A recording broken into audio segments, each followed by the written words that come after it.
যাদের এখন year final exam চলছে তারা আজকের ক্লাসটা একটু মন দিয়ে করো। আমি বেশি সময় নিব না, ধরো 20 মিনিট সময় নিব। এই 20 মিনিট সময় তোমাকে বায়োলজিটা গুছাই দিব।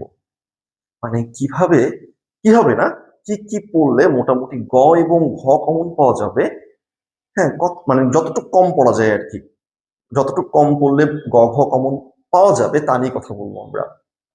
তো যেহেতু সাজেশন মূলক কাজ, আমরা কম নিয়ে কথা বলবো। সাজেশন মূলক ক্লাস ক্লাস যতটুকু কম পড়া যায়, বেশিতে আমরা যাবো না। ঠান্ডা মাথায় দেখো, খাতা কলম নাও, আমি যা বলি একটু কষ্ট করে নোট করো। আশা করি তোমার ঘ ঘ কমন পড়ে যাবে। তো আমরা মূলত আজকে কথা বলবো প্রথম পত্র নিয়ে। এখন অনেকে বলতে পারো, স্যার আমার তো ইয়ার ফাইনালের প্রথম পত্র আছে, দ্বিতীয় পত্র আছে, অনেক কলেজে মিক্স করে পড়াচ্ছে। কোনো সমস্যা নেই, আমরা প্রথম পত্র নিয়ে কথা বলবো। প্রথম পত্রের অংশটুকু কমন পড়ার দায়িত্ব এই ক্লাস থেকে। প্রথম পত্রের অংশটুকু কমন পড়ার দায়িত্ব এই ক্লাস থেকে। দ্বিতীয় পত্র নিয়ে আমরা আরেকটা ক্লাস দিব, ওটা আরেকটা ক্লাস থাকবে। তো আমরা প্রথম পত্র নিয়ে একটু কথা বলি। তো প্রথম পত্রের 12টা অধ্যায়ের মধ্যে ম্যাক্সিমাম স্টুডেন্টদেরই ইয়ার ফাইনালে অধ্যায় 3টা আছে, আমি দেখেছি। হ্যাঁ, আইডিয়াল কলেজে দেখেছি, আমি দেখেছি ইম্পেরিয়ালে দেখেছি, অধ্যায় 3টা আছে, কোর্স রসায়নটা আছে। হ্যাঁ, ডিএমআরসি তো অধ্যায় 3টা আছে যতটুকু আমি আমি অবশ্যই জানি। So as a DMRC teacher, তো 3টা কিন্তু ম্যাক্সিমাম কলেজেরই আছে কোর্স রসায়ন। তোমরা এটা একটু কম পড়ো। তো এটা যেহেতু কম পড়ো, প্যারা নাই। দেখো, আমি সুন্দর করে তোমাকে জ্ঞান অনুধাবন সাজাই দিছি। জ্ঞান অনুধাবন এটার পিডিএফটা আমি দিয়ে দিব। যেহেতু পিডিএফ দিয়ে দিব, তুমি ইজিলি কি কি কি কি জ্ঞান অনুধাবন এখানে তোমার পড়তে হবে, প্রত্যেকটা অধ্যায় সাজানো আছে, একদম গুছানো আছে, কমপ্লিটলি গুছানো একটা সাজেশন। হ্যাঁ, তুমি জাস্ট, তোমাকে রেডি টু কুক, মানে রেডি টু ইট, তোমাকে দেওয়া হচ্ছে, তুমি জাস্ট খাবা। খেয়াল করে দেখো, এই অধ্যায় থেকে প্রয়োগ দক্ষতা কি আসতে পারে। স্টার্চ সেলুলোজ গ্লাইকোজেন, এই তিনটার গঠন ভালো মতো পড়ে যাবা এবং এদের পার্থক্য প্রায় ড্যাম শিওর থাকো এই তিনটার মধ্যে একটা আসবে। তোমাকে প্রশ্নগুলো হয়ে বলবে, ধরো বললো একটা যৌগ এক্স, হ্যাঁ, যা উদ্ভিদের গাঠনিক উপাদান, তাহলে তুমি বুঝতে পারতেছো সেলুলোজের কথা বলছে। বা যদি বলে উদ্ভিদের সঞ্চিত খাদ্য, তার মানে কি স্টার্চের কথা বলছে। এইভাবে উদ্দীপকটা একটু বুঝে কাজ করতে হবে। এই স্টার্চ সেলুলোজ গ্লাইকোজেন এর গঠন এবং পার্থক্য পড়লে তুমি একটা প্রশ্ন পাওয়ার সম্ভাবনা অনেক। এবং এখান থেকে এনজাইমের যে ক্রিয়া কৌশলটা আছে, হ্যাঁ, যে তালা চাবি মতবাদ, তালা চাবি মতবাদটা ভালো মতো পড়বেন। আর তেল চর্বির পার্থক্যটা একবার দেখে যাও। আর প্রোটিনের শ্রেণীবিন্যাসটা হচ্ছে যৌবনীয়তার উপর ভিত্তি করে। বাট এখানে মেইন কোশ্চেন কোনটা, কোথায় তুমি হুক করবা, কোথায় তুমি পিন দিবা। পিন দিবা হচ্ছে এই এই যে স্টার্চ সেলুলোজ গ্লাইকোজেনের গঠন আর হচ্ছে এনজাইমের ক্রিয়া কৌশল, আবারও বলছি, এই দুই জায়গায় তুমি হুক করবা। এখন দেখো অধ্যায় 3-এ, তাহলে তোমার এই প্রশ্নগুলো ইম্পর্টেন্ট এবং কোনটা বেশি পড়বা আমি তাও বলে দিলাম, এবং কিভাবে আসবে আমি তাও বলে দিচ্ছি তোমাকে। কথা বুঝছো? এখন অধ্যায় 4 আমরা পরে কথা বলবো। অধ্যায় 5 অনেকেরই আছে আমি জানি। 5-এর ক্ষেত্রে শৈবাল ছত্রাকের ক্ষেত্রে জ্ঞান উদাহরণ আমি দিয়ে দিয়েছি আপনাকে। আর প্রয়োগ উচ্চতার দক্ষতার ক্ষেত্রে দেখো, ঠান্ডা মাথায় বোঝো। হ্যাঁ, ইউনিট 6-এর গঠন এবং জীবন চক্র, অ্যাগারিকাসের গঠন এবং জীবন চক্র, হ্যাঁ, প্রায় আসার সম্ভাবনা 100%। যদি তোমার থেকে থাকে, শৈবাল ছত্রাক থেকে থাকে ইয়ার ফাইনালে, এই দুইটা প্রশ্ন তুমি সুন্দর করে গুছায় পড়ে যাবে। এবং লাইকেন ব্যাপারটা 2 নম্বরে আসার সম্ভাবনা বেশি, জ্ঞানমূলক অনুধাবনমূলক বেশি আসে। আর শৈবাল ছত্রাকের পার্থক্য, হ্যাঁ, তোমাকে একটা কথা বলি, এই পার্থক্য গুলা খুব ভালো মতো পড়ো। যেমন যদি অধ্যায় 5 থাকে তাহলে শৈবাল ছত্রাকের পার্থক্য পড়বা। অধ্যায় 6 থাকলে মজবর্গীয় উদ্ভিদ, ফার্নবর্গীয় উদ্ভিদের পার্থক্য পড়বা। হ্যাঁ, অধ্যায় 7-8-এ নগ্নবীজি আবৃতিবীজি, 7-এর নগ্নবীজি আবৃতিবীজির পার্থক্য পড়বা। পার্থক্য থেকে একটা প্রশ্ন কমন আসবে ইনশাল্লাহ, ইদার শৈবাল ছত্রাক, ইদার মজবর্গীয় ফার্নবর্গীয়, ইদার নগ্নবীজি আবৃতিবীজি। কথা বুঝছো? তার মানে এখান থেকে ইউলোচিক্স এর গঠন, হ্যাঁ, অ্যাগারিকাসের গঠন এবং জীবন চক্র, এগুলো খুবই ভাইটাল প্রশ্ন, মাথায় রেখো। অ্যাগারিকাসের ক্ষেত্রে জীবন চক্রটা দরকার নাই, আপনি শুধু গঠনটা পড়বেন। হ্যাঁ, জীবন চক্রটা আমি এখানে টাইপিং মিস্টেক হয়েছে, অ্যাগারিকাসের জীবন চক্র পড়তে হবে না। অ্যাগারিকাসের জীবন চক্র পড়তে হবে না, আপনি শুধু গঠনটা পড়বেন। আর ইউনিট 6 এর এখানে সব থেকে ইম্পর্টেন্ট কোশ্চেন, হট প্রশ্ন হচ্ছে এই ইউনিট 6 এর গঠন এবং জীবনচক্র। তার মানে আই থিঙ্ক সো তোমরা এতটুকু ক্লিয়ার। আমাদের অধ্যায়, এই যে অধ্যায় 5, এটার জ্ঞান উদ্ভাবন কিন্তু আমি সুন্দর করে লিখে দিয়েছি, প্রত্যেকটা অধ্যায় লেখা আছে। হ্যাঁ, এখান থেকে পড়ে নিবেন। এখন যাদের আছে 6, মসবর্গীয় ফানবর্গীয়, এখান থেকে বেশি প্রশ্ন পড়তে হবে না। আপনি জাস্ট এই রিকশিয়ার স্ট্রাকচার আর লাইফ সাইকেল অফ টেরিস, এই 2 জায়গায় জোর দিবেন, আর কিচ্ছু লাগবে না। লাইফ সাইকেল এটা আসবে প্রায়, যদি অধ্যায় 6 থেকে থাকে। হ্যাঁ, আমি অনেক কলেজে দেখেছি অধ্যায় 6 আছে। জীবনচক্র, টেরিসের জীবনচক্রটা প্রায় 100% বলা যায়। হ্যাঁ, ঠান্ডা মাথায় এটা একটু পড়লেন, টেরিসের জীবনচক্রটা। পার্থক্য লেস ইম্পর্টেন্ট, এটা খুবই লেস ইম্পর্টেন্ট, বাট এইটা, এই অধ্যায় এটাই হচ্ছে ভাইটাল কোশ্চেন।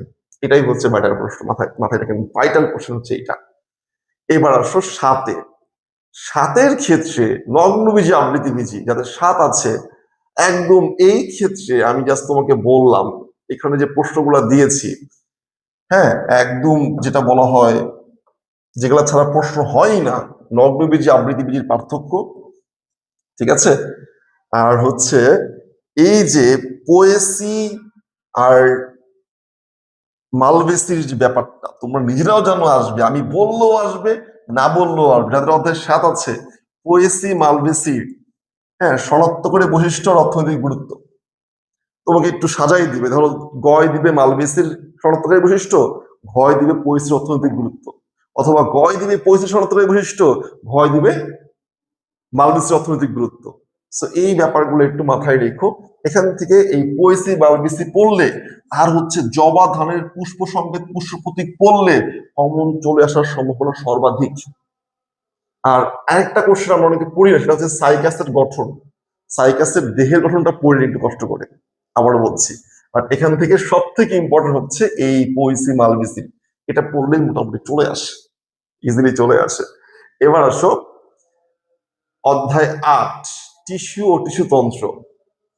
তো টিস্যু এবং টিস্যুতন্ত্রের ক্ষেত্রে সব থেকে ইম্পর্টেন্ট হচ্ছে, আমি যদি আপনাকে বলি, এটা হচ্ছে ভাস্কুলার বান্ডেলের, যেটা আসবেই পরীক্ষায়, এটা ছাড়া প্রশ্ন করা ইম্পসিবল। হ্যাঁ, ভাস্কুলার বান্ডেলের প্রকারভেদ, পরিবহন টিস্যুর প্রকারভেদ, ওই যে সংযুক্ত, অডিও, সমপার্শ্বীয়, সমদ্বিপার্শ্বীয়, ওইটা পুরা প্রকারভেদটা উদাহরণ সহ লিখতে হবে। এটা আমি তোমাকে বললাম, যদি তোমার অধ্যায় 8 থেকে থাকে, এটা 1000% কনফার্ম, শিওর থাকেন, একদম শিওর থাকেন।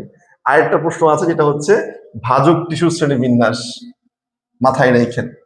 3টা প্রশ্ন, অধ্যায় 8 থেকে 3টা প্রশ্ন পড়বেন, ভাজক টিস্যুর শ্রেণীবিন্যাস, ভাস্কুলার বান্ডেলের প্রকারভেদ, আরেকটা হচ্ছে একবীজপত্রী মূল ও একবীজপত্রী কাণ্ডের শনাক্তকারী বৈশিষ্ট্য। আবারও বলছি, একবীজপত্রী মূল ও একবীজপত্রী কাণ্ডের শনাক্তকারী বৈশিষ্ট্য। এই যে এই কোশ্চেনটা মাথায় রেখেন। এখান থেকে যাদের অধ্যায় 8 আছে, এই 3টা প্রশ্ন পড়লে হয়ে যাবে। এই 3টা প্রশ্ন আবারও বলছি, কোন 3টা অধ্যায় 8-এর? ভাজক কিছু বৈশিষ্ট্য, ভাস্কুলার বান্ডলের শ্রেণীবিন্যাস, মানে প্রকারভেদ যেটা আমরা বলি, আর হচ্ছে একবীজপত্রী মূল ও কাণ্ডের শনাক্তকারী বৈশিষ্ট্য, চিত্রসহ। চিত্রসহ একটু খেয়াল করে দেখো, ভাস্কুলার বান্ডলের প্রকারভেদ, ভাজক টিস্যুর বৈশিষ্ট্য।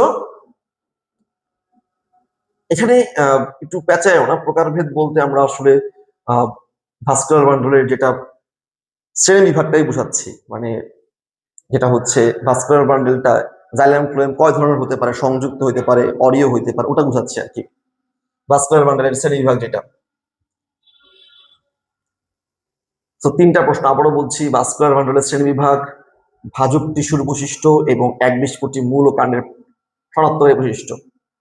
আচ্ছা, ব্যাপারটা হচ্ছে এই প্রশ্নটা এভাবে আসে যে গয় থাকে একবীজপত্রী মূলের শনাক্তকারী বৈশিষ্ট্য, আর ঘয় থাকে একবীজপত্রী মূল ও কাণ্ডের পার্থক্য।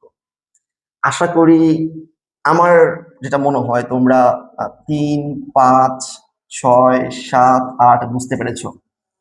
মাথায় রেখো, 3, 5, 6, 7, 8, আই থিঙ্ক সো তোমাদের ক্লিয়ার। কি কি গ ঘ, আমরা শুধু গ ঘ নিয়ে কথা বলছি। ব্যাপারটা হচ্ছে তোমরা অনেকেই আছো যারা আসলে এই একটা বছর কিছুই পড়ো নাই, কোনো কিছুই পড়ো নাই। তারা চেষ্টা করো একটু কাম ব্যাক দিতে।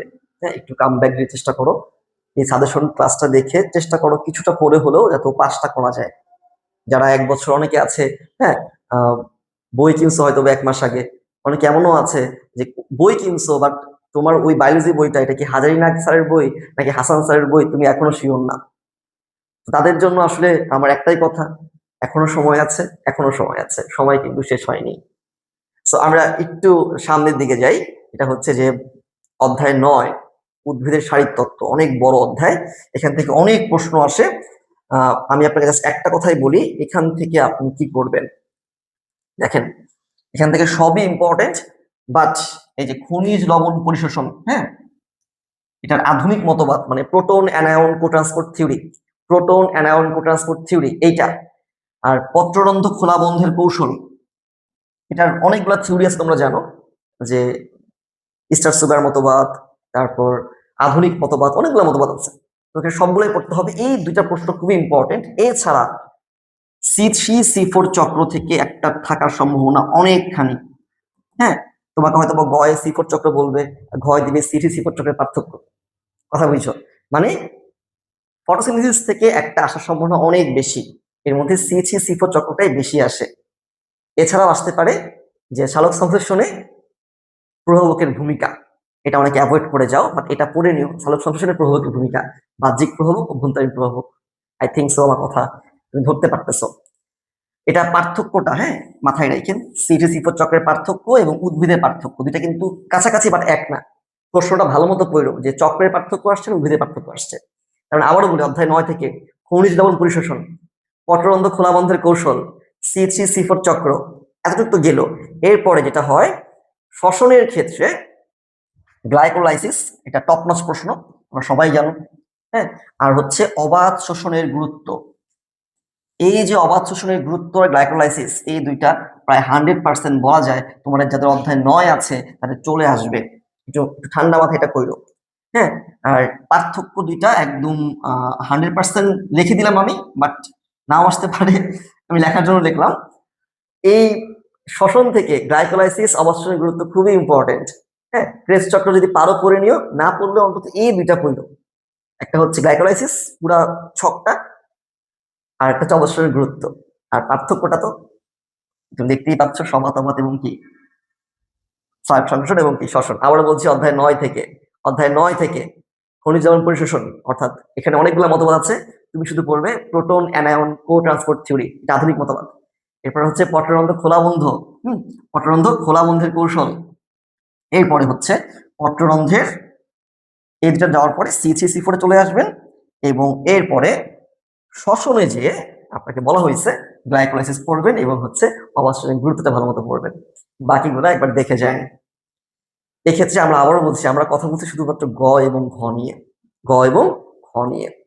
এবার আসেন যাদের আমি এখানে দেখো 10টা দেই নাই, অনেকেরই 10 নাই, যাদের 10 আছে তারা গ ঘয়ের জন্য কি করবেন, তারা গ ঘয়ের জন্য পুং গ্যামেটোফাইটের বিকাশ, অর্থাৎ 10 যাদের আছে আবারও বলছি, পুং গ্যামেটোফাইটের বিকাশ, স্ত্রী গ্যামেটোফাইটের বিকাশ, ডিম্বকের গঠন এবং নিষেক পরবর্তী ফলাফল।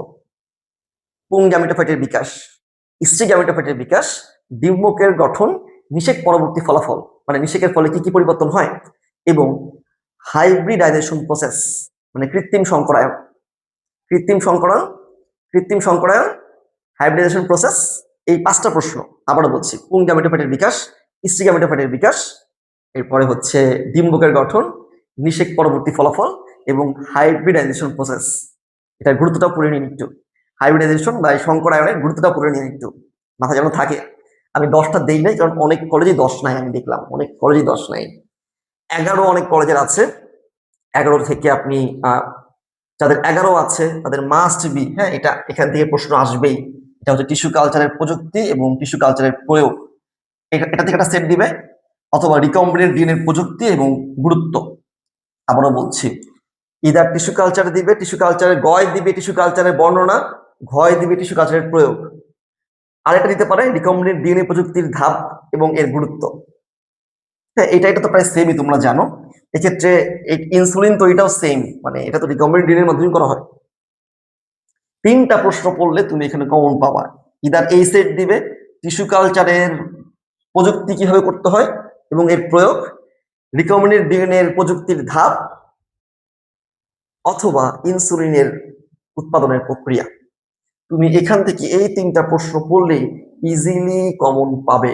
আবারও বলছি, একদম সুন্দর করে গুছাই দেওয়া আছে এখানে। হ্যাঁ, আমার মনে হয় যেটা হয়, ইনসুলিনটা বেশি আসার সম্ভাবনা বেশি।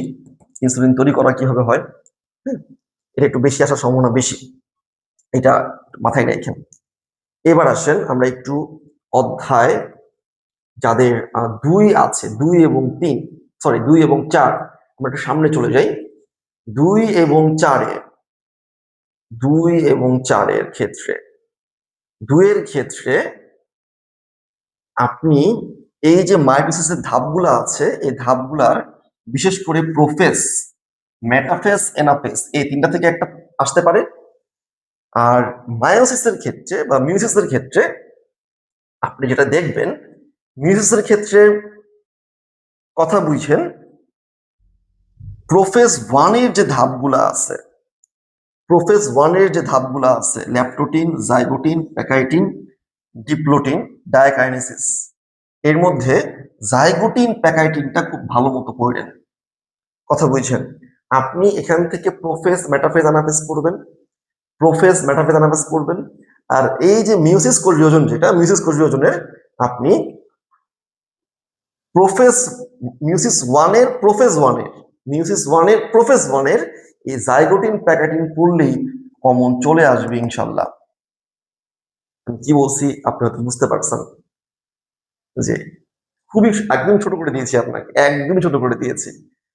আর যদি এখান থেকে আপনি আরো পড়তে চান তাহলে ক্রসিং ওভার এর তাৎপর্য মানে গুরুত্ব পড়বেন, আর ক্রসিং ওভারের ক্রিয়াকৌশলটা পড়বেন। মাথায় রাখেন, এখানে আমি কিছু প্রশ্ন দিয়েছি, দেখেন।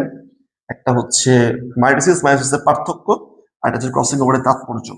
এটা important, very very important, very very very very very infinitely very very important. তার মানে প্রোফেজ 1 থেকে, মিউসিস কোষ বিভাজনের প্রোফেজ 1 থেকে শুধুমাত্র আপনি জাইগোটিন, প্যাকাইটিন, ল্যাপটোটিন এই 3টা পড়লে কমন চলে আসার কথা। আর এখানে পার্থক্য পড়বেন, ক্রসিং ওভারের তাৎপর্য পড়বেন, আর কিছু লাগবে না। এবার আসেন আমরা একটু সামনে যাই। অধ্যায় 4-এর ক্ষেত্রে আমরা যদি একটু কথা বলি, আমরা 4-এ চলে আসি। যাদের 4 আছে, 4-এর ক্ষেত্রে আপনি প্যারা নিয়েন না। টি2 ভাইরাসের গঠন পড়বেন, টি2 ফার্স্ট ভাইরাসের গঠন পড়বেন, টি2 ফার্স্ট ভাইরাসের গঠন পড়ার লাইটিক চক্র প্লাস লাইসোজেনিক টপ পড়ে নিয়েন, লাইসোজেনিক টপ পড়ে নিয়েন। এরপরে আপনি পড়বেন ডেঙ্গু, যে ডেঙ্গু রোগের কারণ, লক্ষণ, প্রতিকার, বুঝেন কিন্তু। টি2 ফার্স্ট পড়বেন, টি2 ফার্স্ট গঠন পড়বেন, এরপরে লাইটিক লাইসোজেনিক পড়বেন, এরপর জোর দিবেন ডেঙ্গু রোগের কারণ, লক্ষণ, প্রতিকার। আর এই যে আদর্শ ব্যাকটেরিয়ার গঠন, এটা একটু ভালো মতো পড়েন। আর হচ্ছে আমরা একটা জিনিস দেইনি, এখানে অ্যাড করিনি, যেটা হচ্ছে যে ম্যালেরিয়া পরজীবী। ম্যালেরিয়া পরজীবী এখানে অ্যাড করা হয়নি, প্লাজমোডিয়াম। ম্যালেরিয়া পরজীবী সম্পূর্ণ, এই জন্য অ্যাড করিনি আসলে। মানে ম্যালেরিয়া এই অধ্যায় থাকলে ম্যালেরিয়া পরজীবী থেকে তোমার প্রশ্ন আসবেই। এখান থেকে কিছু তুমি যদি এই অধ্যায় 4 থেকে থাকে, তুমি এখান থেকে কিচ্ছু স্কিপ করতে পারবা না। ম্যালেরিয়া পরজীবী আসার মতো যে কোনো একটা দিবে, হয়তো হেপাটিক সাইজেগনি, নয়তো অ্যারিথ্রোসাইটিক সাইজেগনি, নয়তো তোমাকে দিবে, হ্যাঁ, মশকির ক্রপের মধ্যে ম্যালেরিয়া পরজীবীর যৌন জনন। ম্যালেরিয়া পরজীবীর 3টা চক্র ভালো মতো পড়তে হবে, হেপাটিক সাইজেগনি, অ্যারিথ্রোসাইটিক সাইজেগনি এবং সেক্সুয়াল রিপ্রোডাকশন, যেটা যৌন জনন মশকির ক্রপের ভিতরে হয়। এটা সব পড়তে হবে, এখানে কোনো কিছু বাদ দেওয়া যাবে না। তবে 4 থেকে ম্যালেরিয়া পরজীবী শেষ করার পরে ব্যাকটেরিয়ার গঠন এবং ব্যাকটেরিয়ার অর্থনৈতিক গুরুত্ব, এখান থেকে একটা সেট হতে পারে। মাথায় রাখেন, ব্যাকটেরিয়ার গঠন এবং ব্যাকটেরিয়ার অর্থনৈতিক গুরুত্ব, ব্যাকটেরিয়ার গঠন এবং ব্যাকটেরিয়ার অর্থনৈতিক গুরুত্ব। আর এখানে টি2 ফাজের গঠন এবং লাইটিক বা লাইসোজেনিক চক্র। আমি তোমাকে কোশ্চেন আলাদা করে দিচ্ছি, যদি টি2 ফাজ দেয় তাহলে লাইটিক চক্র দিবে, আর ব্যাকটেরিয়ার গঠন যদি আসে তাহলে অবভিয়াসলি ব্যাকটেরিয়ার অর্থনৈতিক গুরুত্ব, স্পেশালি কৃষিক্ষেত্রে অর্থনৈতিক গুরুত্ব, এই প্রশ্নটা খুবই ইম্পর্টেন্ট, খুবই very very important. I think তোমরা আমার কথা বুঝতে পারছো আমি কি বলে যাচ্ছি।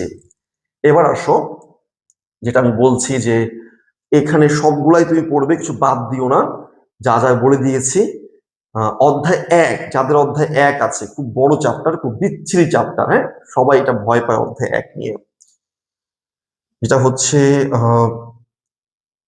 আচ্ছা, এখানে মাথায় রেখো, অনেকে জানতে চাও আমাদের অফলাইন ব্যাচ কোথায়। আমাদের অফলাইন ব্যাচ বনশ্রীতে এবং বাসাবোতে, সবাই জানো অলরেডি। বনশ্রী সি ব্লকে এবং বাসাবো খেলার মাঠের সাথে আমাদের অফলাইন ব্যাচ। আমাদের অফলাইন 2টা ব্রাঞ্চ আছে, একটা বনশ্রীতে, একটা বাসাবোতে। সো অধ্যায় 1 থেকে আপনি এত পড়তে পারবেন না, তো আমি আপনাকে গুছাই দিই। আপনি বড় কোশ্চেনের জন্য পড়বেন, জোড়ায় জোড়ায় পড়বেন, হ্যাঁ। কোষ প্রাচীর, কোষ ঝিল্লি, এক সেট। মাইটোকন্ড্রিয়া, ক্লোরোপ্লাস্ট, কোষ প্রাচীরের গঠন, গুরুত্ব, আর হচ্ছে কোষ ঝিল্লির গঠন ও কাজ। ইদার এটা থেকে দিবে, অথবা আপনাকে দিবে মাইটোকন্ড্রিয়া, ক্লোরোপ্লাস্টের গঠন এবং কি কাজ। মাথায় রাখেন, কোষ প্রাচীর, কোষ ঝিল্লি থেকে একটা সেট আসতে পারে, অথবা আসতে পারে মাইটোকন্ড্রিয়ার গঠন এবং কাজ থেকে, অথবা ক্লোরোপ্লাস্টের গঠন এবং কাজ থেকে। এই কোষ প্রাচীর, কোষ ঝিল্লি, মাইটোকন্ড্রিয়া, ক্লোরোপ্লাস্ট পড়লেই কিন্তু তোমার এক সেট প্রশ্ন কমন পড়ার সম্ভাবনা সর্বাধিক। আর যদি আপনি এর পরেও আর অনেক কিছু আছে, যেমন ক্রোমোজোমের গঠনটা পড়ে নিন, প্রকারভেদ পড়ে নিন। আর যেটা হচ্ছে যে এখানে আমরা কিছু কোশ্চেন মাথায় রাখেন, DNA replication, DNA transcription, DNA translation, হ্যাঁ। এই রেপ্লিকেশন, ট্রান্সক্রিপশন, ট্রান্সলেশন, এইটা আপনাদের কাছে অনেক কঠিন লাগে, বাট রেপ্লিকেশনটা খুবই ইম্পর্টেন্ট, ভয়ঙ্কর ইম্পর্টেন্ট। আবারও বলছি, আপনি যখন অধ্যায় যদি 1 পড়তে চান, তাহলে কোষ প্রাচীর, কোষ ঝিল্লি থেকে একটা সেট হতে পারে। সেকেন্ড, মাইটোকন্ড্রিয়া, ক্লোরোপ্লাস্ট থেকে একটা সেট হতে পারে। এবং ডিএনএ রেপ্লিকেশন, ট্রান্সক্রিপশন, ট্রান্সলেশন, এই 3টা থেকে একটা দিতে পারে। এখানে আসলে স্কিপ করার কোনো ওয়ে নাই। এছাড়া এই যে আপনাকে বলা হইলো যে আমি যে আপনাকে বললাম একটু আগে, যেটা বললাম মাথায় রেখেন, যে ক্রোমোজোমের গঠন এবং প্রকারভেদ, এটা আমরা অনেক স্কিপ করে যাই, এটা স্কিপ করেন না। এবং ডিএনএ এর ভৌত গঠন, ঠিক আছে, এটা স্কিপ করেন না। এবং পার্থক্যটাও ভালো মতো পড়ে নিন। অধ্যায় 1টা আসলে বিশাল, এটা সাজেশনটা তৈরি করা টাফ, আবারও বলছি। তো অধ্যায় 1-এ যা যা দিয়েছি তা একটু শেষ করে, এখানে কিন্তু রেপ্লিকেশন, ট্রান্সক্রিপশন, ট্রান্সলেশন সবই থাকবে। এবার আসেন, আপনাকে আমি যেসব অধ্যায় এখন বললাম, যা আমি আপনাকে বললাম, তা একটু এই অধ্যায়গুলোর উপর, এই যা আপনাকে বলা হয়েছে তা সুন্দর করে শেষ করবেন। এবং এই পিডিএফটা, আমাদের এই ক্লাসটা ইউটিউবে আপলোড হবে। ইউটিউবে ডেসক্রিপশনে এই ডেসক্রিপশন বক্সে দেওয়া থাকবে, ডেসক্রিপশন বক্সে এই পিডিএফ এর লিঙ্কটা দেওয়া থাকবে, আপনারা এখান থেকে ডাউনলোড করে নিতে পারবেন। তো যাদের বিভিন্ন কলেজে ইয়ার ফাইনাল পরীক্ষা, তারা পরীক্ষা ভালো দিবেন ইনশাল্লাহ। আবারও বলছি, পরীক্ষা নিয়ে প্যানিক হওয়ার কিছু নাই, শুধুমাত্র পড়াশোনা করো, পড়াশোনা করো, দেখবে এই সাজেশনটা যদি ফলো করে পড়াশোনা করো, তোমার পাস ইজিলি চলে আসবে। আজকে এই পর্যন্তই, আল্লাহ হাফেজ।